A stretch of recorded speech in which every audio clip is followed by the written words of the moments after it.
Bonjour, donc ici je vais pouvoir accéder à la machine puisque justement on l'a créée. Donc comment on va pouvoir accéder à la machine, voilà, pour faire du développement, pour faire des choses.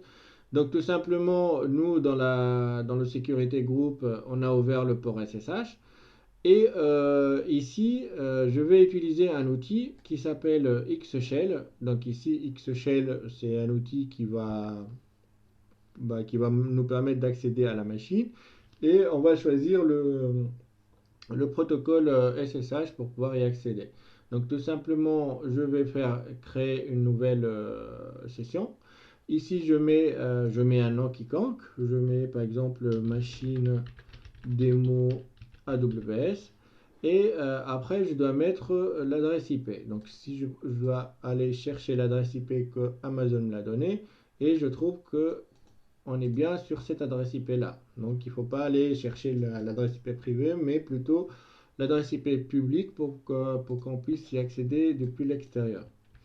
Donc là, je mets l'adresse IP publique, je garde port 22 pour le SSH, et puis je vais sur authentification. Donc pour pouvoir s'authentifier et rentrer sur la machine, notre méthode, c'est pas un mot de passe, mais c'est plutôt une clé. Donc ici, je clique sur Public Key. Et pour le nom de la machine utilisée, c'est plutôt, il me semble, EC2, EC2 User. Voilà. Ça c'est parce qu'on a utilisé l'instance, la première instance, donc son nom d'utilisateur est EC2User. Sinon, si on a choisi une instance Ubuntu, donc le nom d'utilisateur c'est Ubuntu, mais par défaut sur Amazon c'est EC2User. Et puis on va aller donc chercher la clé. Donc ici je fais importer donc demo key, bien évidemment. Et puis bah, j'ai le demo key, j'ai deux, mais je vais supprimer un. Donc là, demo key, voilà, je clique dessus. Et puis je fais se connecter. Voilà, donc là, je suis bien sur la machine que j'ai créée, hein.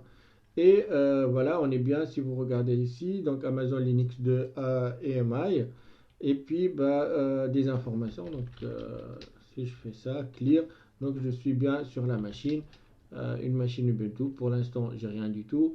Mais si par exemple je fais cd var 3W et puis HTML et puis voilà, HTML, je vais trouver l'index. Et si je fais nano de l'index, donc je vais trouver le hello world qui s'affiche justement sur l'instance qui est là. D'accord? Parce que ici, ça, on l'avait fait quand on a créé l'instance. Mais regardez bien, maintenant, on trouve le code sur l'instance directement.